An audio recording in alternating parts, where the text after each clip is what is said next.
Reading with your kids.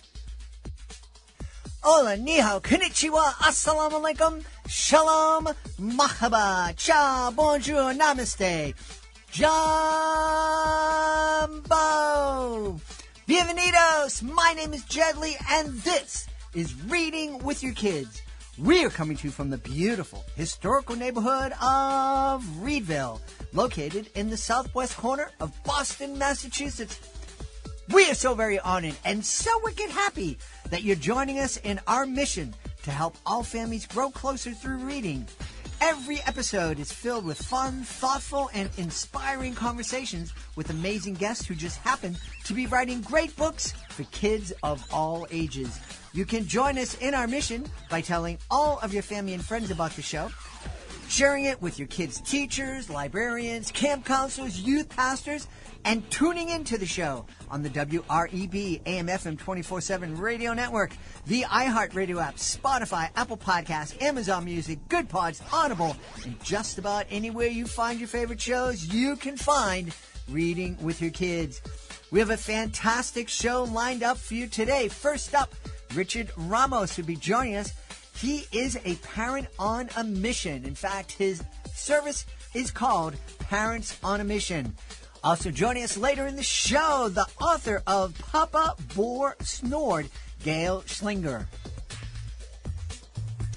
Want to let you know that this episode of Reading with Your Kids is brought to you by CozyEarth.com. CozyEarth.com. When you visit CozyEarth.com and use the promo code READ, you can save up to 41% off any product. And they offer free shipping on orders over $50. CozyEarth.com. So many people thank me for being the host of Reading with Your Kids and supporting literacy. One of the ways that you can support us is by supporting our sponsors. Every time you visit CozyEarth.com and use the promo code READ, they support Reading with Your Kids. Cozy Earth's bamboo sheet set provides cooling comfort and unparalleled softness. Imagine being curled up in some Cozy Earth sheets, getting ready to read your kids' favorite picture book. What a great time. And especially now in the summertime, Cozy Earth's bamboo fabric naturally wicks away moisture for cool, comfortable sleep. It's crafted from viscose made from bamboo for ultimate softness and comfort. And again, if you go to CozyEarth.com and use the promo code READ, you'll receive a whopping 41% off your purchase. Check it out today. CozyEarth.com. Use the promo code READ. Before we invite our guests into the studio, I would love to invite you to visit a very special website. It's clownswithoutborders.org. Clownswithoutborders.org. This is a group that I absolutely adore. I am part of Clowns Without Borders, and I had the honor of being part of the 2023 tour of El Salvador. I had so much fun joining with artists from all over the world to bring a smile to people who really needed it and really appreciated it too. And we would love for you to join us as a monthly Joy Maker. The Joy Makers, they're a family of people just like you who love to laugh and make other people feel good. So please take a moment and visit clownswithoutborders.org and consider joining me as a Joy Maker. Join us right now from the beautiful state of California. Our guest is here today to celebrate parenting. He's the driving force behind Parents on a Mission. Please welcome to the show, Richard Ramos. Hey, Richard, how are you? Jed, I'm doing well. Thank you so much for having me. Delighted to have you on. We're always celebrating parents and how important parents are in their kids' lives, no matter how many times our kids tell us they hate us and don't want to be with us and that we smell and we don't understand anything. Parenting, it's the most important, I think, most rewarding and also most difficult job in the world. I believe that as well, and you hit it right on the nail of the head. It is the most important job, I believe, especially as it relates to building safe, healthy communities. That's interesting. I thought you were going to say building safe, happy families, but if we don't, having that safe and healthy family is the first step towards building that safe community. Well, think of it this way: when you think about a community, any community, who makes it up? I mean, you have buildings, you have parks, you have pools, you have systems, but who makes it up? It's the citizens, and then the question is, well, where do the citizens come from in the community? Citizens go to school, they don't come from school. They go to work, they don't come from work. They go to church, they don't come from work. Where do they come from? Well, citizens come from the home. And what we teach in Parents on a Mission is, Mom and Dad, the community does not build your family. Your family is building the community, and therefore the question is, what kind of citizen are we sending into the community, into the neighborhood, into the school every day? Now, if we have, there's a big phrase a few years back that it takes a village, and it kind of sounds like you're saying, no, actually, it takes a parent to build the village. Yeah, I say that it does not take a village to raise a child. What it takes is good parenting. What we want from the village is we want their support, of course, but we do not want their control. And the truth is, in America, we don't know who we can trust anymore. From the White House to the schoolhouse to the church house, we've had so many scandals and so many things going on. The community is not the same as it used to be. That saying, it takes a village, is an old African proverb that I believe was meant for a different time, a different culture. And in many of my parenting classes, I'll ask parents, well, if you believe it takes a village to raise your children, how many of you are willing to turn your children over to the village? Nobody ever raises their hand. Mm-hmm. And so the message is, and the other part of the message is, I don't like the message of basically you're telling mom, a single mother, or mom and dad, you're not enough. You're not enough to know how to be responsible and raise your children by yourselves or by yourself. I was raised by a single mother in Northeast Los Angeles, so it certainly can be done. And that's the other reason I don't like that message. But again, to be clear, yes, of course we need the village for their support. Mm-hmm. But what government is doing today, what's going on in schools today, I believe parent authority is more being undermined than being supported. Well, I can't agree with you anymore. And the thing is, what's expected or what's quote unquote normal or the politically correct thinking, I mean, it's changing almost as quickly as, the best-selling book on the Amazon list changes from hour to hour. It seems as though all these things that we should be teaching our kids changes from 1 minute to the next. Well, that's right. And of course, you and I grew up in a different time and culture. We live in the technology age, as you know. We live in a social media age. We live in the 365, 24/7 bombardment of noise, music, media, movies, magazines, on and on and on. And that is definitely having a major influence on how children are being raised. And supposedly, and I think it's true based on my experience, that a lot of the social scientists find that so many of the kids today have even more mental health issues than before, and they attribute a lot of that to the nonstop social media craze that we're dealing with today. So where did you come up with your beliefs? Because it seems like I said, it's counter to a lot of what we hear. Yeah, well, I started off, first of all, I grew up in Northeast Los Angeles and raised by a single mother, and Northeast Los Angeles there's a lot of good things about it, but it's unfortunately known also for gangs and gang activity and drugs and violence. And so that's kind of the background I came out of. And I never really forgot that. I did eventually, because of my mom, I got off for a little bit, but got back on track ultimately. And so did my brother and sisters. So that's why I say, single moms, if you're out there, you can get the job done. But I ended up being a counselor in a junior high school, and I had 50 of the worst kids on my caseload. So that was a big job. But what happened, Jed, was I started to really hear their heart and understand, why are you destroying your life? You know, that was my question. What are you doing?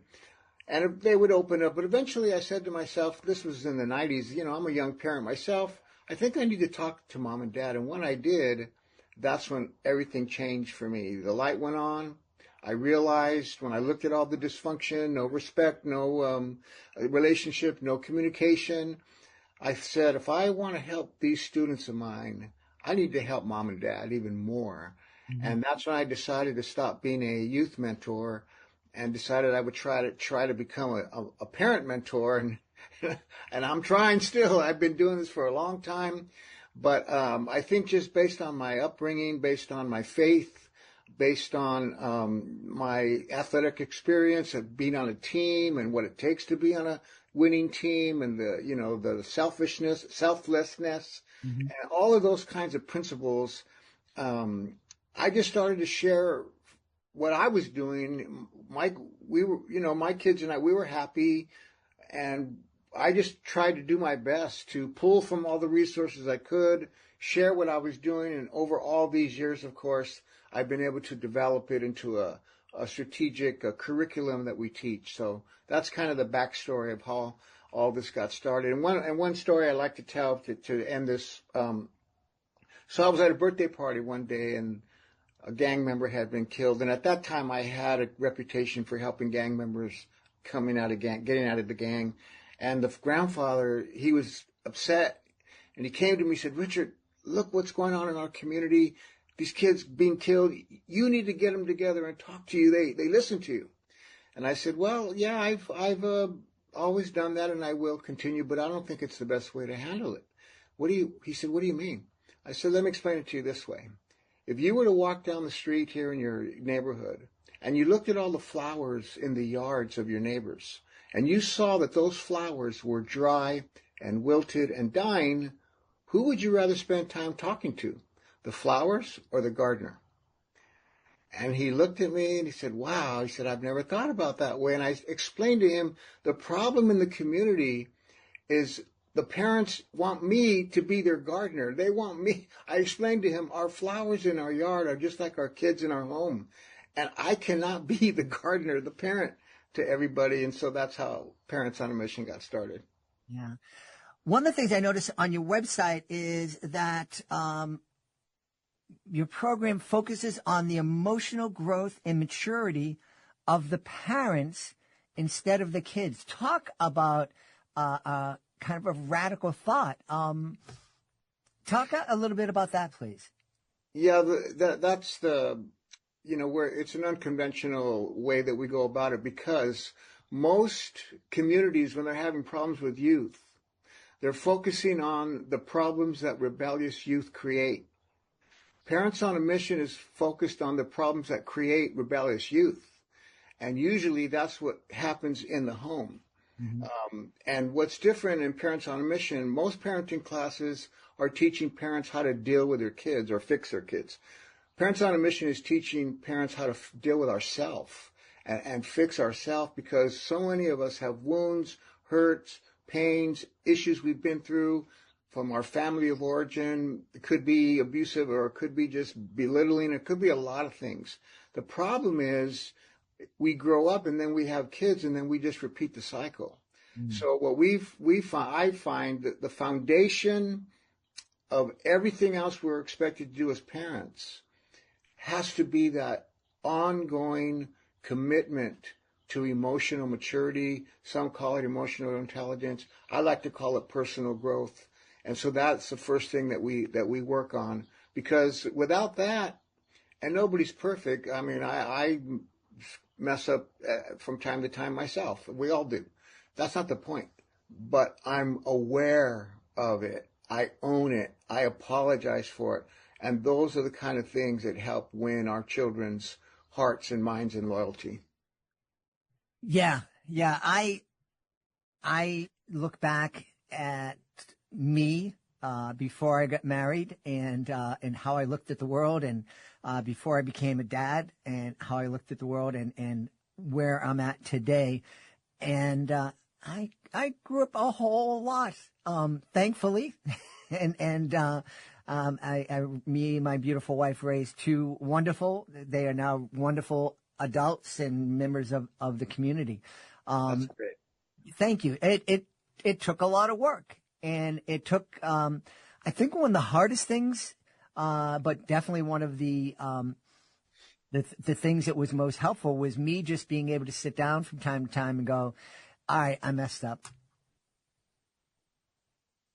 You got it. Yeah. Yeah. If more dads, Jed, I say this all the time, if more dads or moms or both would just do that, we would have a lot less problems. These kids, I'll never forget it. They would always say to me, Mr. Ramos, you don't know my dad.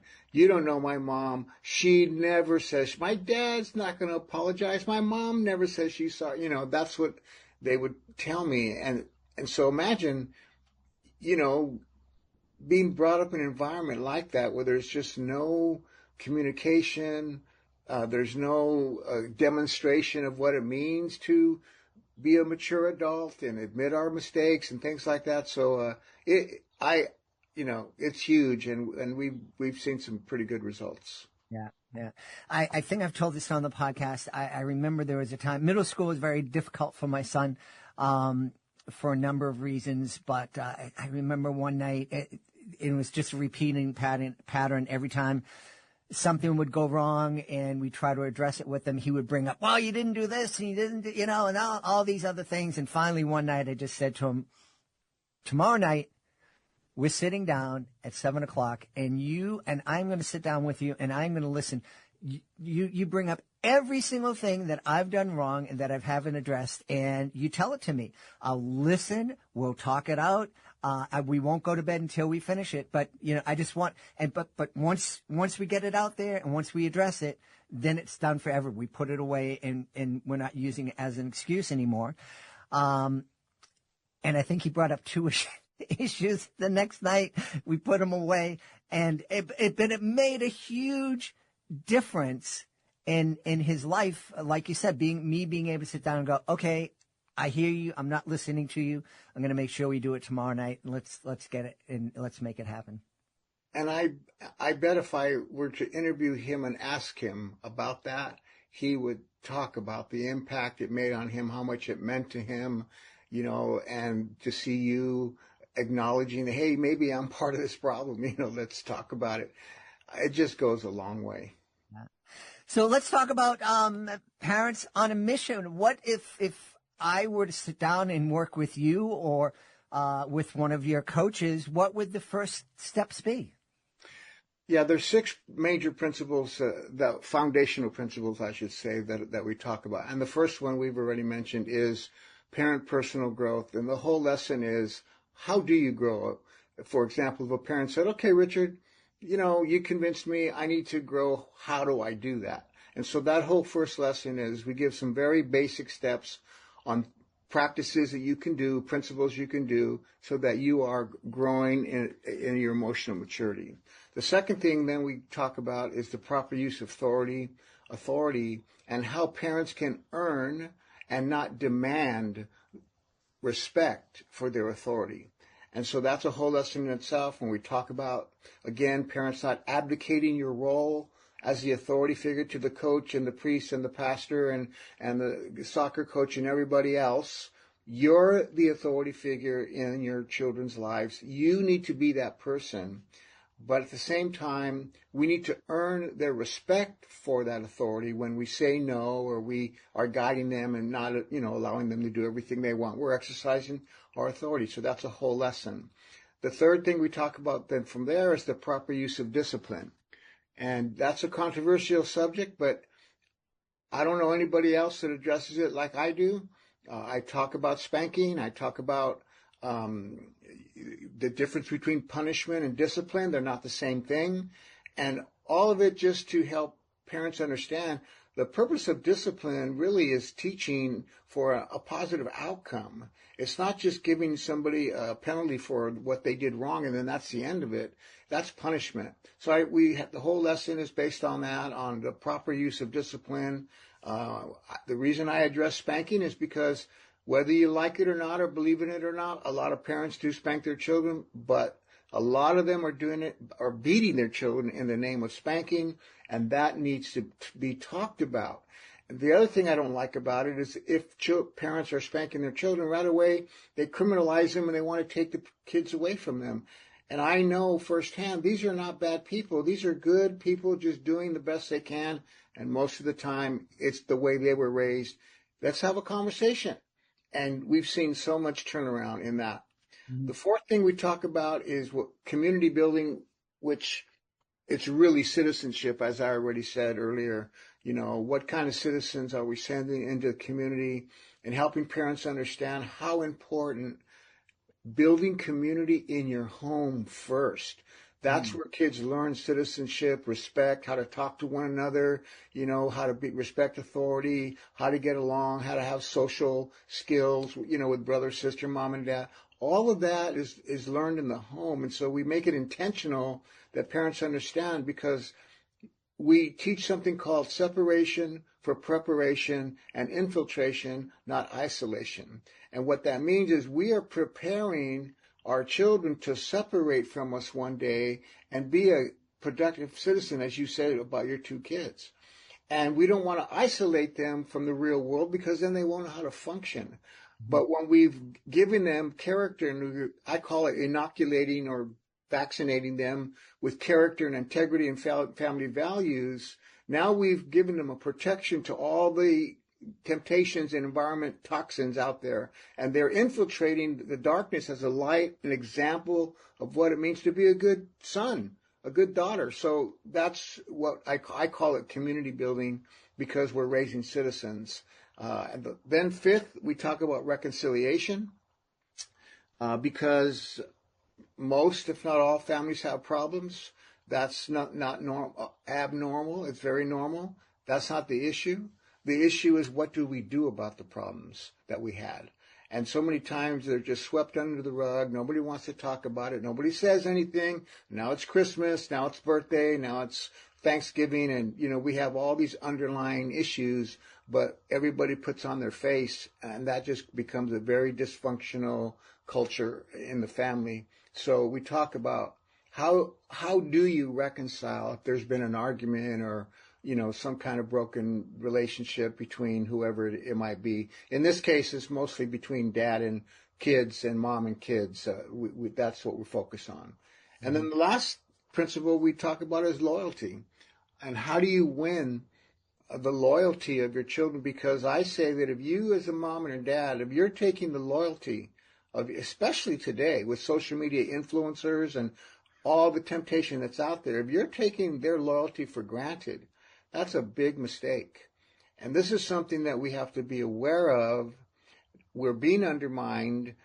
All these different things are going on. Kids can be in their room till all hours of the night if parents are not monitoring that. And the next thing you know, you don't even recognize your kid anymore. And the issue, I call it, is just loyalty. And we have to win that loyalty, constantly be building that attachment and that relationship. So those are the 6 principles that we teach over, could be anywhere from 8 to 10 weeks, 1 day a week, 2 hours a class. Now, I don't, once I certify people, I leave it up to them and wherever they're at, to determine, is it going to be 8 weeks or 10 weeks or, whatever. But they have the material, and it's up to them to work it out with the parents of how they're going to teach it. So right now you're focusing on certifying coaches, giving them the skills they need that they can go out and share with others. That's correct. Is this something that folks do in person or online? Is it done in a group setting or one-on-one? Well, the ideal is a group setting, in person. Of course, with COVID, we had to do that. And so when I do the train the trainer and certification, I rather do it in person, but since COVID, I have done it online. But the classes themselves, we want them to be in person in their where they live. Now, the online course that I just developed and will be put it on the website, that's going to be for parents who they're not interested in becoming a what I call a parent mentor. They just want to learn the class. They just want the material. They want to learn what we're teaching, and they'll be able to do that on their own, at their own pace. The Train the Trainer obviously is more intense, where I'm working with them in how do you run small groups and recruiting parents and going a little deeper in all these principles and things like that. So that's I'm sure you know, Train the Trainer, that's a certification. The online course will be mom and dad. You can take the course and do it at your own leisure. Yeah. Now, I'm guessing that you've gotten a little bit of pushback from these principals from time to time. Am I right about that? You know, Jed, not really. Oh, great. Not really. I think, and that's part of the training.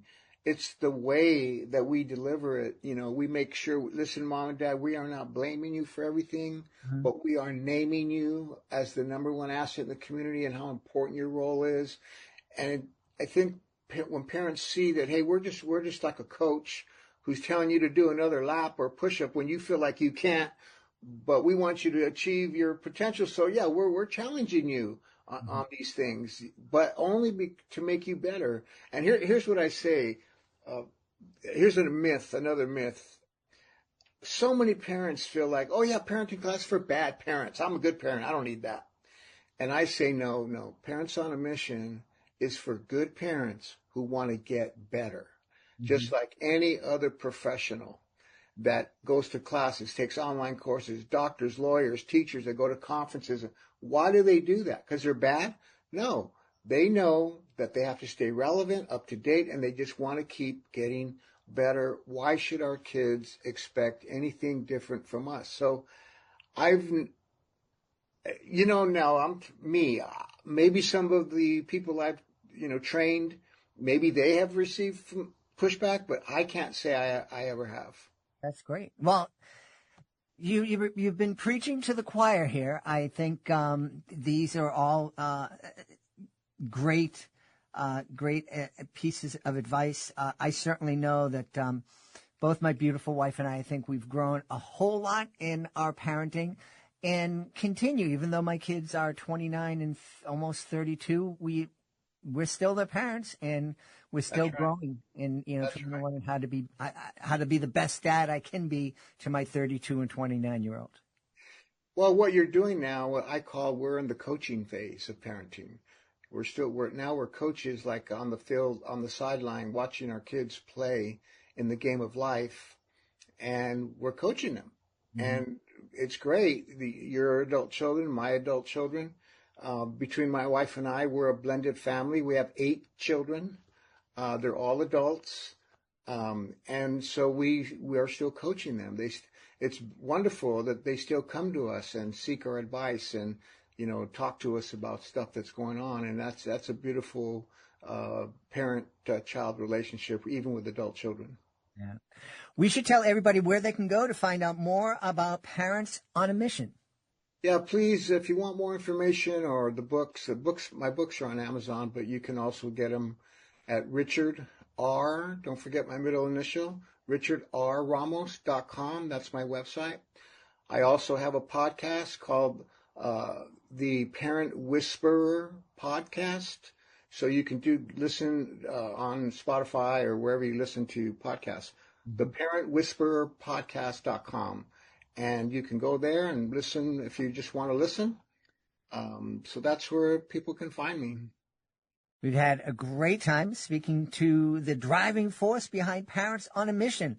Our guest has been Richard R. Ramos. My friend, thanks so much for being on Reading with Your Kids. My pleasure, Jed. Thank you so much for having me. Hey, my friends. Would you like to bring a little warmth and magic into your home? Let me introduce you to Welsh Mountain Candles, hand-poured on a working Amish farm in Lancaster County.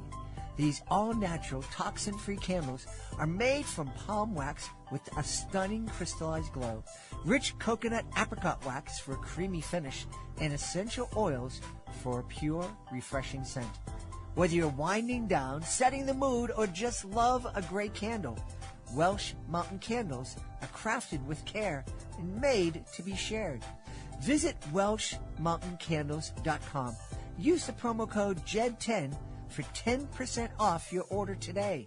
Light up your home with Welsh Mountain Candles, where every candle tells a story. Are you looking for a creative way to bond with your kids? Let me tell you all about Drawing with Your Kids, the ultimate destination for artistic adventures.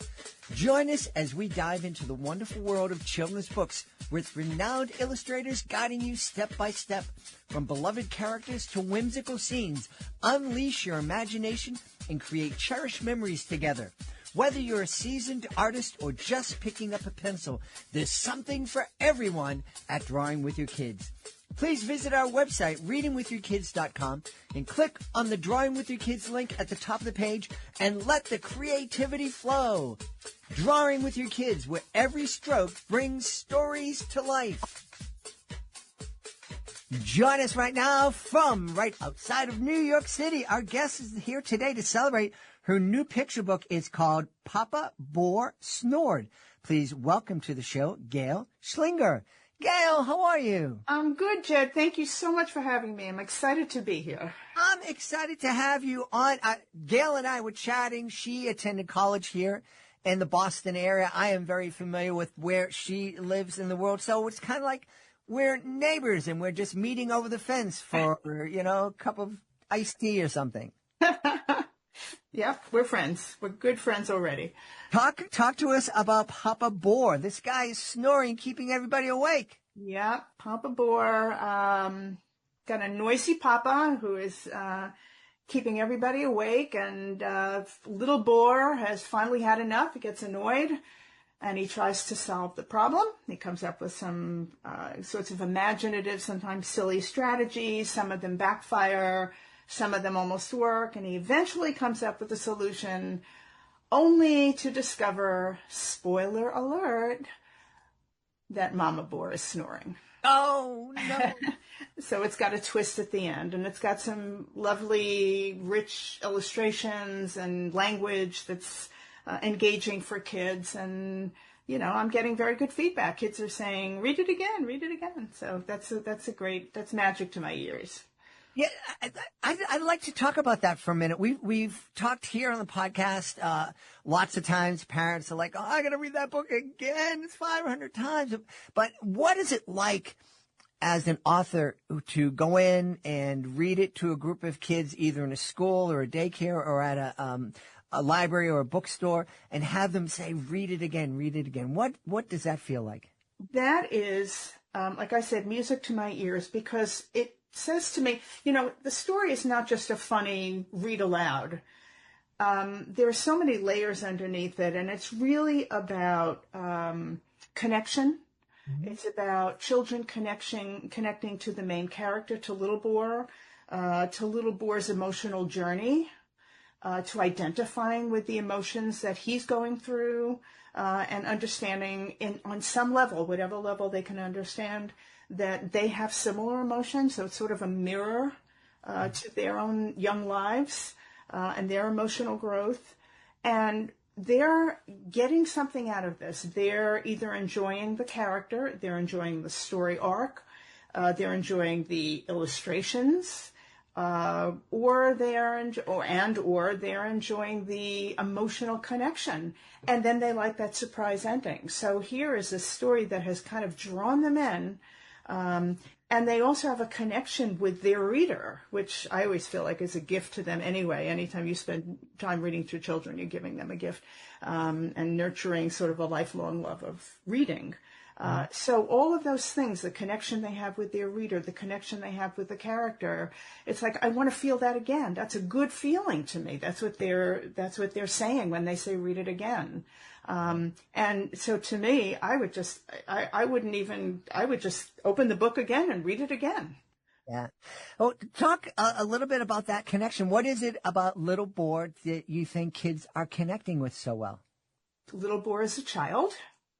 And one of the things I learned when I was learning the craft of writing a children's picture book, because it's not easy, when I learned, I had to really go to start square one, is that most often, it's not always the case in children's picture books, but most often the main character has to be a child.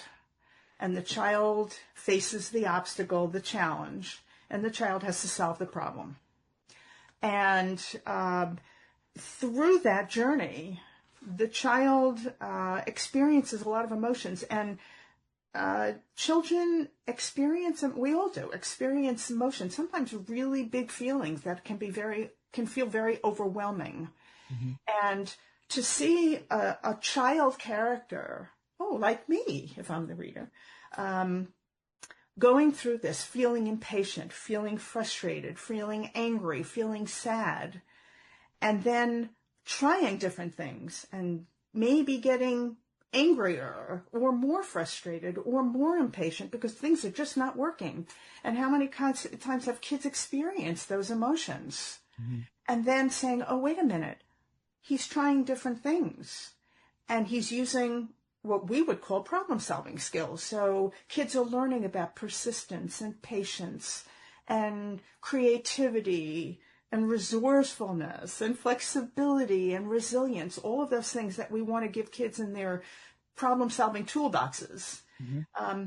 The kids are seeing that as well. And so they don't really realize this. This is not a cognitive, rational thing that they can articulate. What are you getting out of this book? But somewhere in their young hearts and minds, whether they're 3 years old or 8 years old, whatever it is, they're saying, there's a character that's like me. He's experiencing emotions. And there's the connection. Mm-hmm. And if that child, that reader, feels the connection to that character, they're going to want to see that again. They're going to say, tell me again. Show me again that that's like me. Mm-hmm. And there's a truth, like I call it an emotional truth.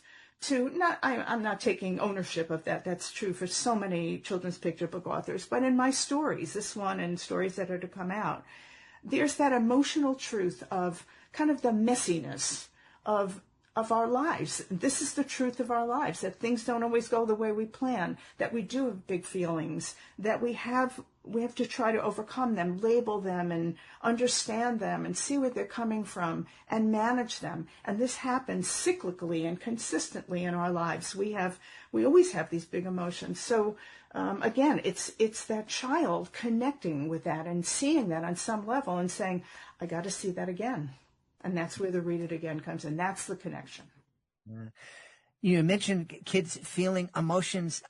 I think one of the things we forget is that for a lot of kids, these very intense emotions that they're feeling them for the first or maybe second or third time, or if they felt it before, it feels like that thing before, but it's different. And so I think we have to remember to have a lot of empathy for our kids as they're going through these emotions. We definitely do. I know some adults who have.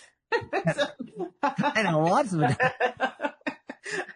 who can't always like identify the emotions that they're going through and things like that. So I think when you read with children, I don't want to say this is, like a quiz and an essay time and, we're not talking about didactic, teaching, that kind of thing. But we are using it as an opportunity to say, we can have the conversations with kids as we're reading and make it developmentally appropriate. So for a younger child, we might be able to start with my book, like, what does snoring sound like? Mm-hmm. And what do you think? Look at little Boar's face. What does he look like he might be feeling now? And have you ever felt that way? And remember when you were looking for that toy and you couldn't find it and you were feeling frustrated? And there's the opportunity for us to give them the language of emotion, which is so important. And you're not going to get that for a long time. You might not get that till they're 8, 9, 10, when a kid might be able to say, I feel frustrated, or I feel angry, or I feel sad. But kids will internalize that, and they'll hear it. And there are different iterations of frustration and impatience and anger. And so this is a great opportunity for them to have conversations with their readers, their caregivers, whoever's reading to them, and make sort of those developmentally appropriate connections to the emotions. They're going to learn a lot from that experience, a lot. And that's the empathy we have with them, is that we don't know what they're going through, but we know they are because we're still going through it as adults. And so here we are saying, I'm going to help you. I'm going to help guide you along that emotional journey. And that's such an important role that we take on as caregivers and readers. Yeah. Is all of that in the front of your mind as you're writing the story? There's a yes and a no. I know that I'm working in my mind on the arc. What's this story going to look like? Who's my character? How is this story going to evolve? What are the obstacles and the challenges? Can I interject some humor? Is this going to be a tender, sort of quieter story? Or is this going to be a funny story? And all of my stories are different. Every single one of them. I have 2 new ones coming out at the end of the summer, and they're totally different from Papa Boar Snored. So I do really try to focus on telling the story. I also focus on craft, because I really try to think about, am I telling too much? Am I showing enough? But then I also think about, what do I want children to walk away with?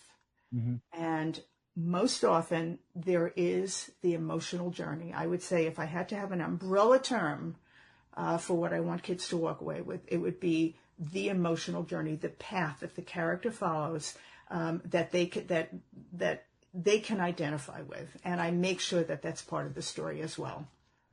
What comes first for you?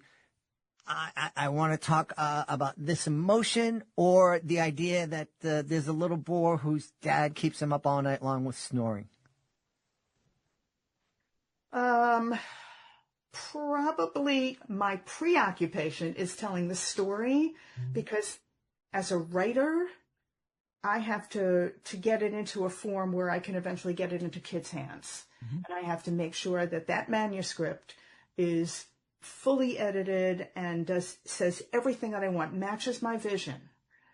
But when I'm finally working on that manuscript and editing it, my ultimate goal is, am I communicating those emotions? That's where the show and not telling comes in. Are those illustrations going to communicate that to the child? Is this child, whatever age, going to walk away with those understandings of that emotion? So it's hard for me to say that I prioritize, because both are important to me as a writer. I want to be successful. I don't want to put out a piece of junk. That's important to me. I want people to like my stories. Listen, my last name is not Seuss or Wise Brown or Stead or what, the great children's book authors. And I know that I will never be one of those people, and I don't aspire to be. But I still hope that I can make a contribution in some way to the body of literature, where kids put it on their shelf and they say, I like this book. I want to read this book. And I want to read it again. And I want to read it again. And then I know, I've seen it with my grandchildren. I saw it with my own children. They put the book aside and there are new books. And that's always going to happen. And I understand that. Even Dr. Seuss isn't out there all the time, the first book, Mm-hmm. But I do consider both. Both are very important to me as a writer. Was there somebody in your life that inspired this book? You are going to laugh at this, but the answer is, it came to me in a dream. I don't know why. I must have been thinking about writing children's stories. I think I was already working with a mentor, a published children's book author.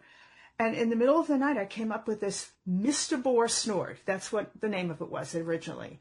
I liked the rhyming, the Boar Snored. I liked the fact that it was not a bear, because there's so many bears in children's literature. And the original story I wrote had Mr. Boar as the main character. And in fact, I took a very sort of truncated, version of this story and submitted it to Highlights magazine, Highlights High Five, and it was accepted. It hasn't been published yet.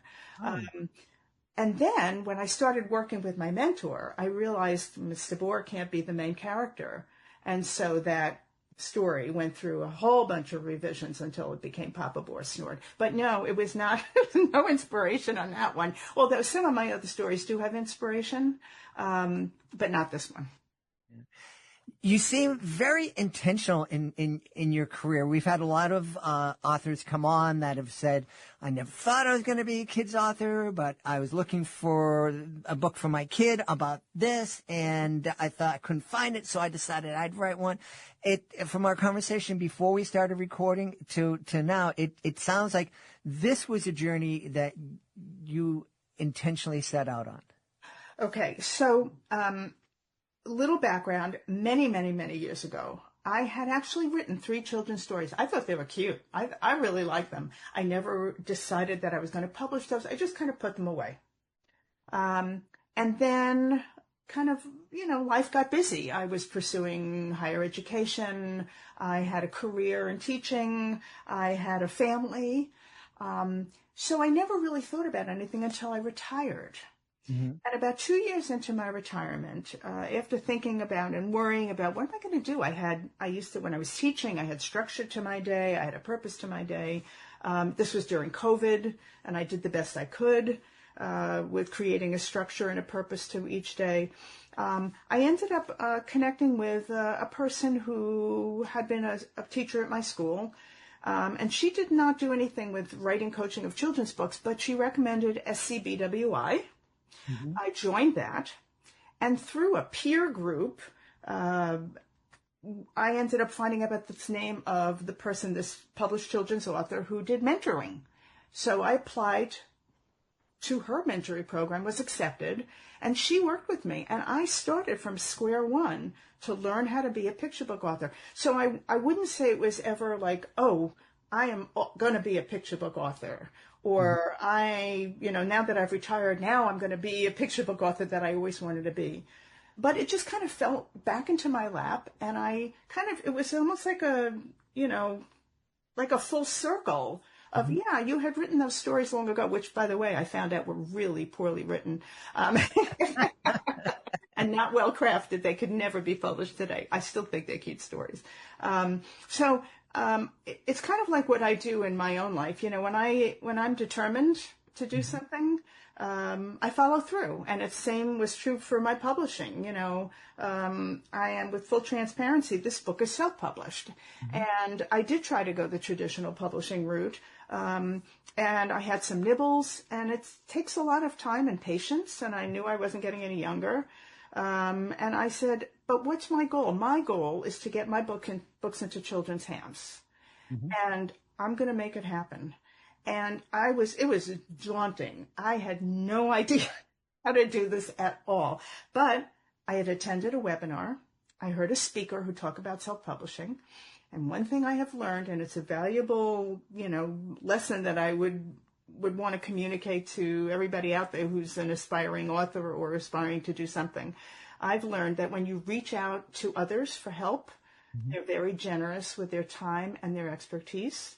And so I called this person. I had a conversation with this person, the speaker, and in an hour, he demystified the whole process of self-publishing for me, and he gave me the confidence to do it. And I did it. So I would say that I have always been a determined person, and that's how I approach things in my life. I did it with my career. I did it with my education. I've done it with my children and my family. I want to kind of be the best person I can be, and so I did it with my picture book writing and with my publishing. Wonderful, wonderful. It is daunting to be a self-published or indie author, but it can be very rewarding. Yes, it is incredibly rewarding. I don't have the book right here. The book in my hand. I mean, it's so exciting to have a book, a published book. Like I remember opening the box and I had hardcovers and paperbacks, and I opened it up and I'm flipping through it and I'm looking and this is me. I did this. And a little childlike glee, I would have to say, like, look at this, I made a book. That was very exciting, yes. That is very exciting. Well, we should tell everybody where they can go to find out more about Papa Boar Snored and find out more about you. Okay, well, you can certainly go to Amazon and look up Papa Boar Snored, and my story is there. You can go to my website, which is gailschlengerauthor.com. And I would love it. I mean, that come in and meet me. I'm on that website, and I would love to communicate with people. I'm going to be starting a newsletter that talks about the theme of risk-taking and courage, because I feel like that's the journey I've been on, and that's the journey my characters are on. So I would love for you to come into my website. It's kind of a work in progress. I'm posting things every day. I did have a story published in the March issue of Highlights High Five called The Night Raiders. Actually, that's going to be one of my next books, a longer version of it. So come in and meet me and say hi and leave your email address so I can let you know what's coming up for me. But I'm excited about my future. Yes, we're excited too. And we want to encourage everybody to check out Papa Boar Snored. Our guest has been Gail Schlenger. Hey, Gail, thanks so much for being on Reading with Your Kids. Thank you so much, Jed, for having me. It's been thrilling. I loved it. We are so very glad that you spent part of your day with us here at Reading with Your Kids. If this episode made you smile or gave you something to think about, please pass it on. Share the link, leave a 5-star review, and hit that subscribe button so you can join us for the next episode of Reading with Your Kids. And if you haven't already done so, please check out readingwithyourkids.com. It's the hub for all things Reading with Your Kids, including learning how to become a guest, joining our Certified Great Read program, and exploring amazing new books. Of course, we also want to remind you to visit CozyEarth.com and use the promo code READ to get 41% off any purchase. I want to give a heartfelt thanks to today's guest, Gail Schlenger. Please be sure to check out Papa Boar Snored. Also want to thank Richard Ramos. Please be sure to check out Parents on a Mission. I want to thank my amazing team, Fatima Khan, Chris Doherty, Elle Glassman, Dante Greco. I want to thank my beautiful wife for her never-ending support. And of course, we all want to thank you. You are helping to shape a kinder, smarter, more loving world every time you read with your kids. I'll be looking for you in the next episode of Reading with Your Kids. Yo, kids, gather around, let's make some noise. It's a time to celebrate, our hearts full of joys. Waking up in the morning, sunshine on my face. Thankful for the blessings, life's a sweet embrace. Got my friends around me, laughter in the air. Grateful for this day we got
dancing in the stars, lighting up the night.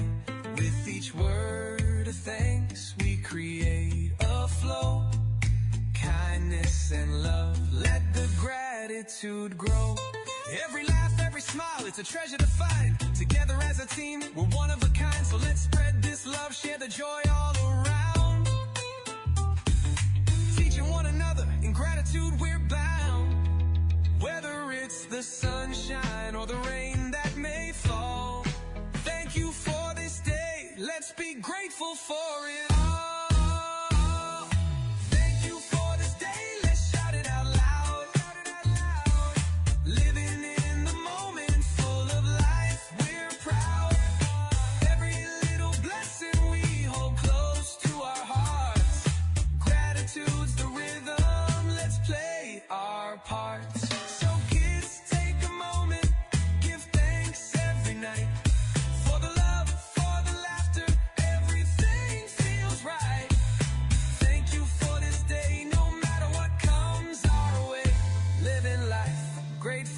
Let's make it our play.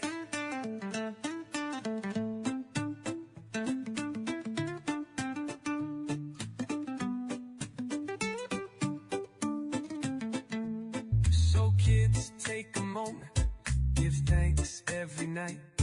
For the love, for the laughter, everything feels right. Thank you for this day, no matter what comes our way. Living life gratefully, let's make it our play.